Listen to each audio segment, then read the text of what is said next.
Hello, I'm Michael Redmond, professional 9-dan Go player. In this video, we're going to be looking at the 29th LG Cup final. Here we have the Flying Daggers Joseki. So this is a turning point in the Joseki, and I'll be talking about it a little bit in the beginning of the video. This is this year's final, the first game of a 3-game match between KJ and BYUN Sangil. So BYUN Sangil is a Korean player. He's a world champion. He won the LG Cup in 2023. I think he's won about 2 world championships. KJ has won several world championships. He was one of the players who challenged AlphaGo in a 5-game match. He went to university recently, and he opened a restaurant. And now he's back to being a world champion class player. So I find that impressive. They're in the middle of this Joseki, so let's take a look at the moves. Black invaded the 3-3. KJ is black. He's playing the Flying Daggers here, inviting white to play the Flying Daggers with this move. I think it's generally considered to be a bit slow for white to avoid that Joseki, which would be giving black sente. So black would have sente to do something about the left side. That said, when white plays here, this is accepting the Flying Daggers. So if you want to avoid this, maybe you have to extend here. This would be a variation that is not going to, it's not going to become the Flying Daggers Joseki. So you can avoid it by just extending here. So when white covers here, white has accepted the Flying Daggers variation. And this is an important move. White b5 is the shape move, because it creates a good move for white at b3, which is going to attack black in the corner. When black extends here, black is threatening to capture in a ladder. So basically, this is a ladder. So the ladder has to favor black. Sometimes it's slightly different in that white can push. This is the game move. And here, again, black is threatening the same ladder. If white cuts here, the ladder is slightly limited in that it has to be the ladder where black plays at f7. So depending on what the position is in the top right, sometimes you have to read out this ladder carefully. It's the only one that is going to work. If the ladder does not favor black, then it's going to be a bad result for black. So black has to avoid this variation if the ladder does not favor black. Okay, so when a strong player plays this variation, the ladder almost always favors black. So the question is, how does white prevent black from cutting at f5? So the game move was here. This is the more complicated variation. The other way for white to do that is to connect here. So this would be a simple way of avoiding black cutting at the same point. It would also have the value of making this move gote. So black 2 is not a forcing move in this case because black doesn't have any follow-up to it. So that means that if black plays a move on the outside here, white's going to be able to kill the black group in the corner. So that's the difference between this move, which is threatening to kill black, and this move, which is putting more pressure on black on the left side, but it's not threatening to kill black in the corner, because black can force with this move and then play here. So we'll get into that in the game variation. Just to give you a complete sequence for this move, since white b3 is devastating next, black has to extend down here, and white will cut. So this is how black usually captures the 3 white stones, and white has various moves to follow up with. The most normal way for white to play is to play 2 Ataris and chase black in this direction, making an area on the left side and fighting towards the right half of the board. So the fight would continue in the center and the bottom side and, well, all over. Black would probably invade the left side at some point. So that's one version of the Joseki. In the game, white played the hane here. So in this case, if black plays the same sagari here, this will clearly be bad for black. So the ponnuki is very valuable in this board position. So black has to answer locally. Black plays this kaketsugi in it's a slightly strange shape as far as shapes go, but it's important that black is putting pressure on white's group on the left. And black has this forcing move, threatening to cut at g3. So it's a question of who has the more liberties. This temei is actually going to turn into a seki. Okay, black cuts here.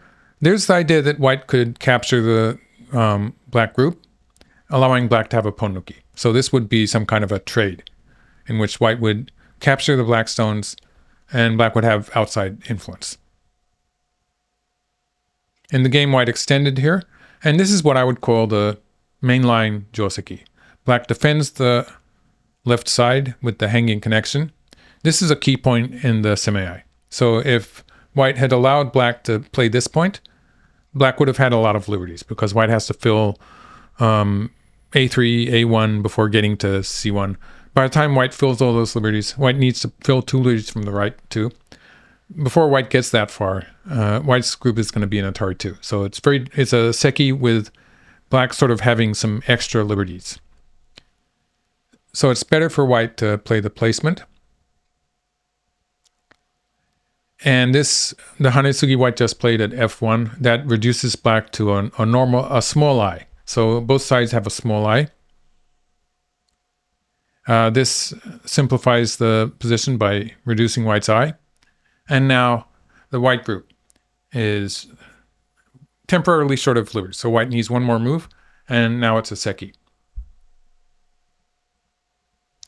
So long josekis like this was something like 50 move long joseki. It's actually one of the shorter josekis if you get into the flying daggers. So flying daggers can fill up half of the board or more sometimes. And players like these would still be in their prepared variations. So in this variation, black has a position towards the left side and white has a position towards the right half of the lower side. And white has sente.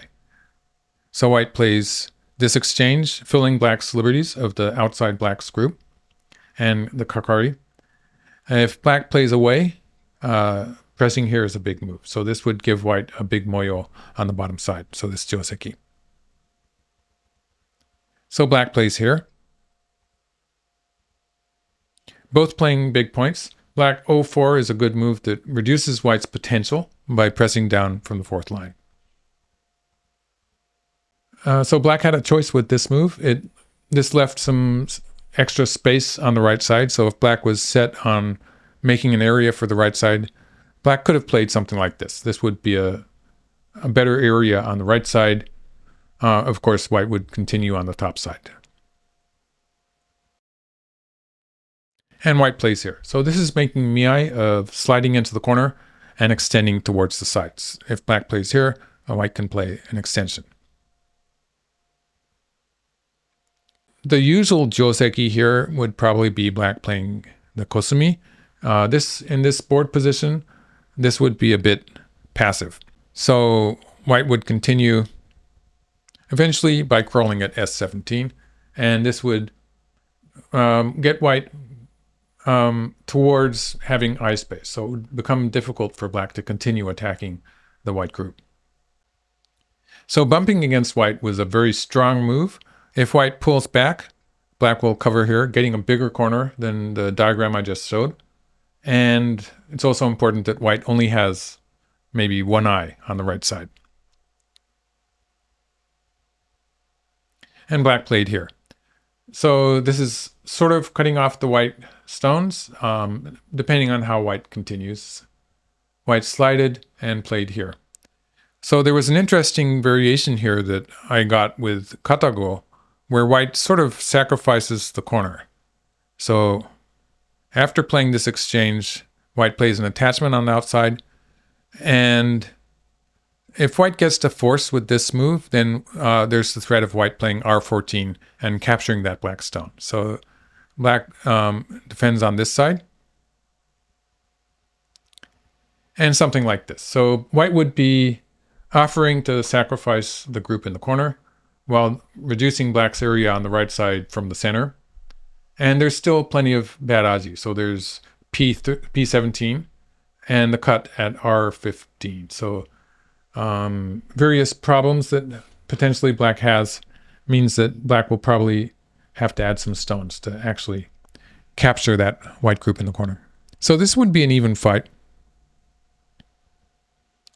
In the game, white plays a more straightforward fashion.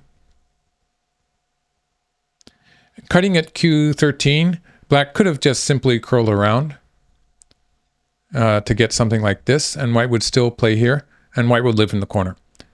So when black cuts here, he's anticipating the fact that white has to play here next, and it's just good shape to play at O15. So this sort of justifies black playing the cut at Q13, which gives black better shape towards the right side, and O15, which black just played, it's still a great shape that black has. If we look at the corner, white has a forcing move here, which indicates white has a forcing move here. So the forcing move at 3 creates a living shape in the corner. So that indicates black does have a forcing move somewhere on the outside, for instance here. So if white plays somewhere else, black can play. Black has multiple ways to kill it. So this would be one way to kill it.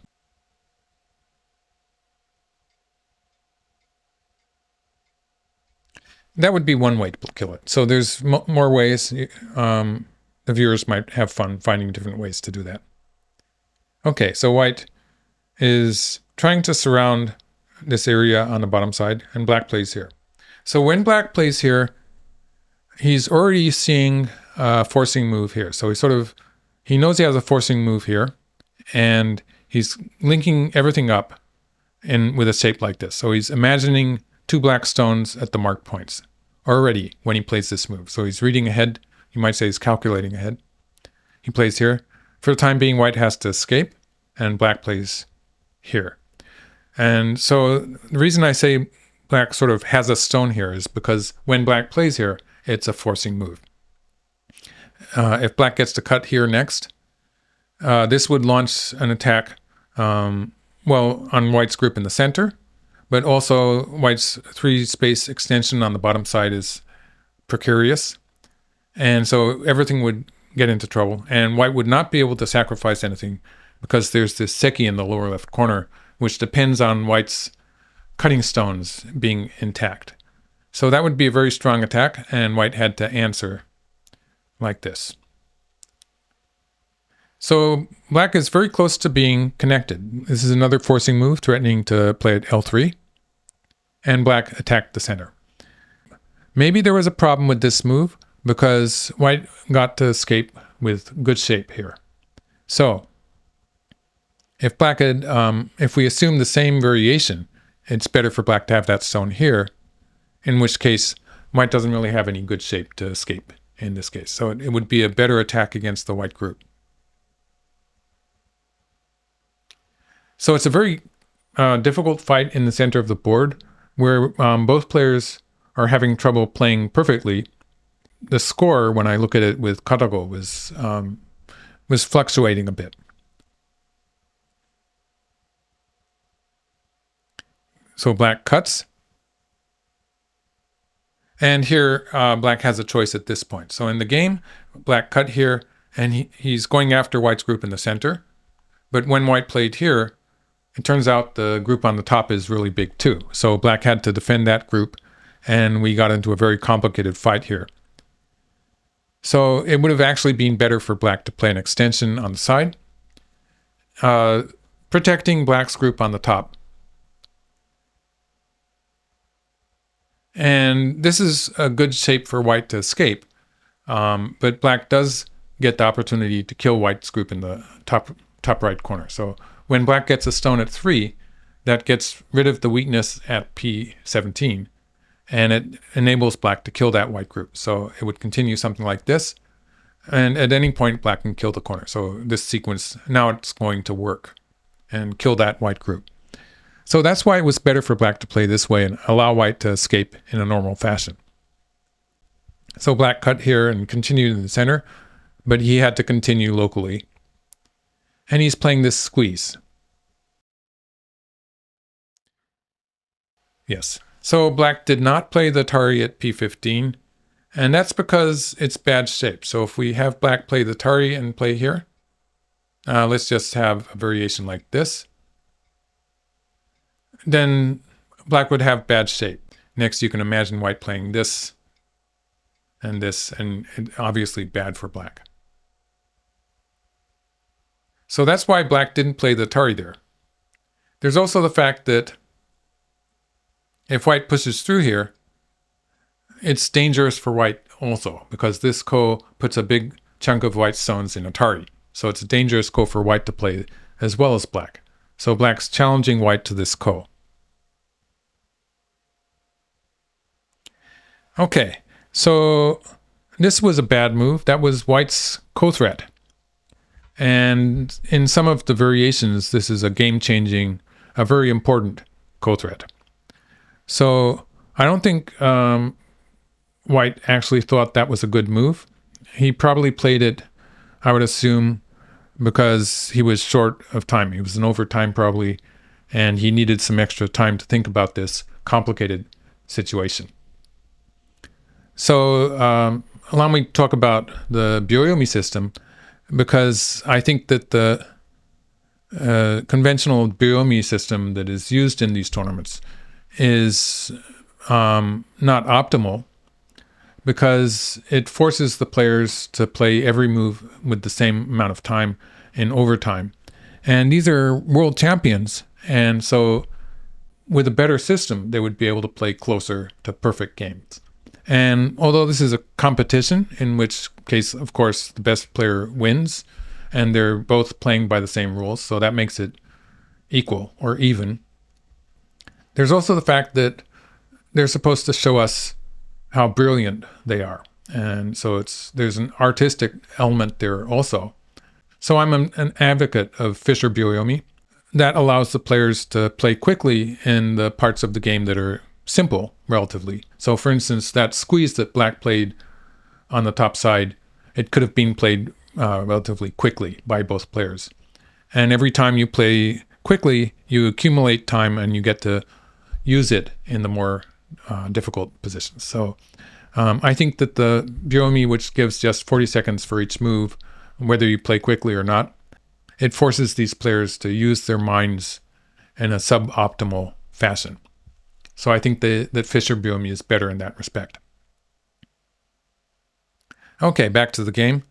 So that was bad, and probably this ko that white played was bad too. So black is making, offering to make an exchange here to give black an even bigger ko threat. So this would be a very big ko threat here, which white would have to answer.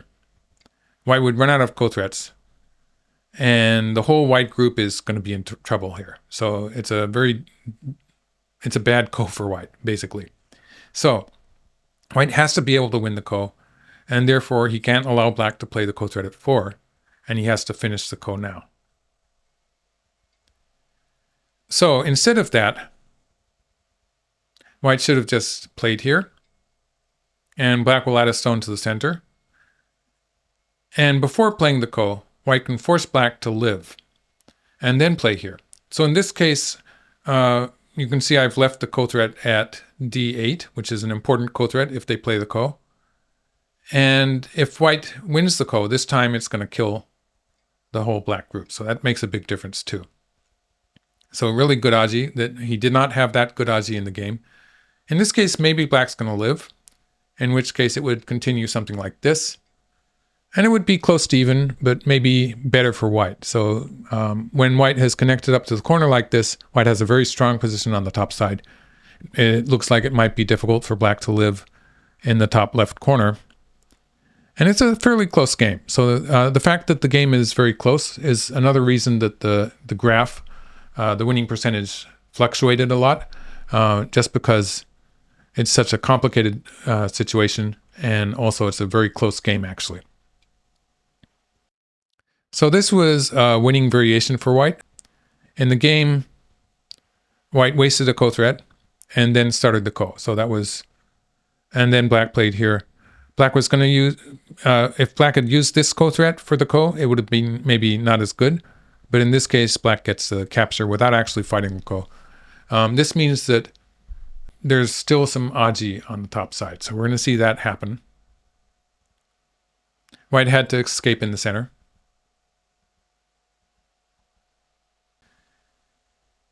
So white played here, and this was a very strange move, and it was another mistake. So at this point, white had some winning chances, and this was the biggest one.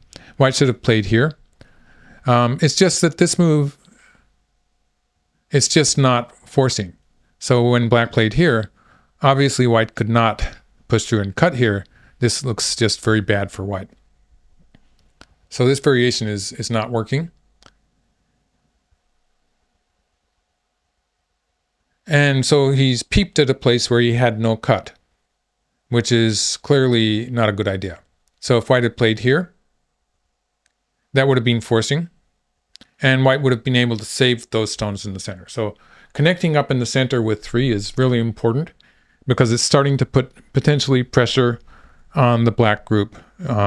So for instance, this black group, black would have to worry about the potential cutting point here in this variation. So going back, black might try to attack white with this variation, and white can escape out into the center. And the fight in the center is at least equal. White might even be attacking black in this variation. So white had to play the hanging connection. The kaketsugi was the correct move.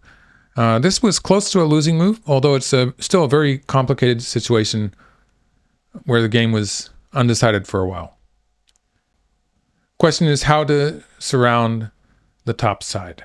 Actually, Katago was suggesting white just play here, and it's wide open, but the fact is black's going to live in the top left corner or the top right. And so it's one of those two, and black's not going to be able to live in both places. So expanding the center all the way like this, it gives white enough space to allow black to live in one of those two areas. So in the game, white is trying to surround it all, but there's a lot of bad aji. So black played here. At any point, black can get a ko on the top side, but he's placed this big move in the center first. So the ko I'm talking about is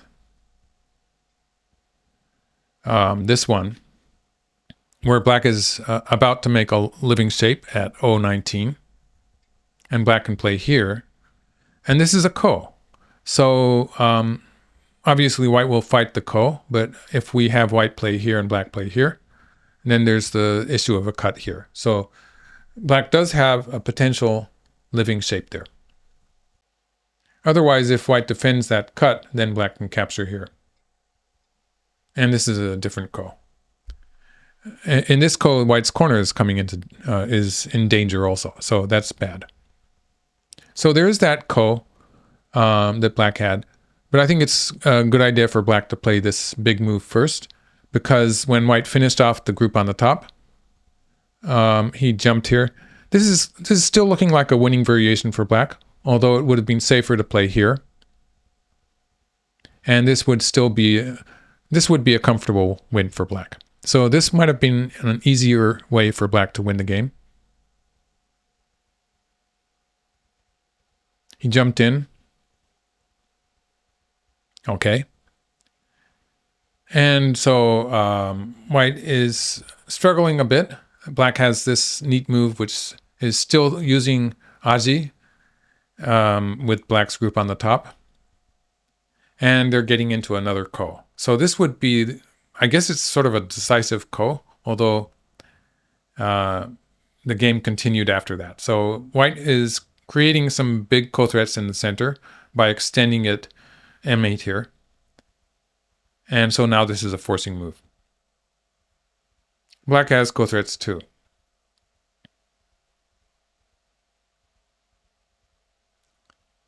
Okay, so black is running out of ko threats. Is going to finally be using this ko threat in the bottom right.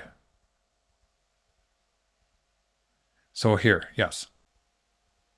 So they finished the ko, and it's still a close game. So white plays this final big move and is getting the whole upper left area. So that was big.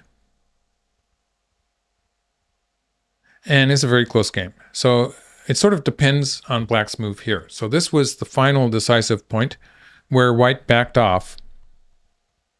And in this variation, white has 5 points of territory, but black has local co-threats. So there's going to be another ko, and the co-threats were important. So it was better for white to play here.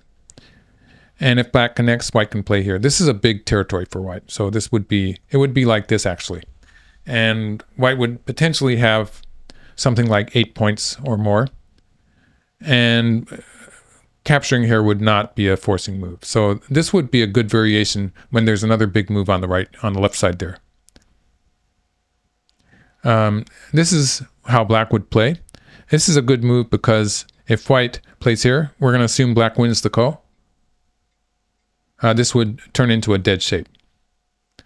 So it's a very Tsumego-like situation where white cannot cover at 3 yet, and white will play here, black will play here, and white will play here. And just locally, if we look at white's eyes, something like this. So white lost a point in territory, but is gaining a point here inside black's territory, because this territory, it's going to eventually need a move. So the difference in this variation, although black won't play all of those moves immediately, is that white has co-threats with the cut here. So white has something like 5 co-threats there, which is going to be significant. The number of co-threats is significant. So this would maybe be a winning variation for white. It's probably going to be a half-point difference one way or the other. So let's look at the game. In the game, black got to push white around a little, and black has co-threats starting with K1. So black has an advantage in co-threats and is using it with this move. So when black plays here, the number of co-threats is very important. Just connecting here and allowing white to play this move, I think I researched this endgame, and I think it was a half-point win for white. So it's a half-point difference in any case. And they fought a ko here.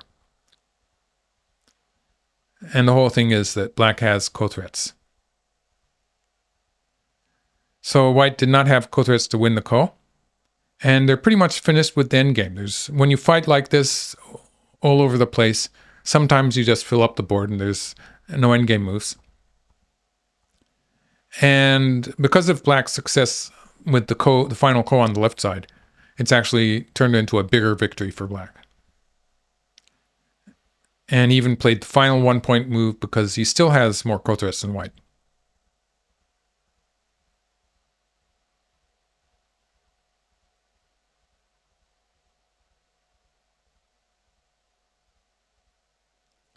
And so white ran out of co-threats and had to connect here, and black connected the ko. So that was the end of the game. KJ won by 2.5 points. So it was undecided very well into the game, into the final parts of the game, even after what would usually be the decisive ko, the ko on the top side. Even after that ko ended, it was a half-point difference, possibly a win for white. So a very exciting game. They sort of split half of the board each, killing big groups. And so I'll be looking forward to the following games. There's going to be another game on January 22nd. So that's today for me. And on the following day also. So hopefully I'll be able to make videos about those games also. Thank you for watching. And thank you to my supporters at Patreon who support me and make it possible for me to make these videos.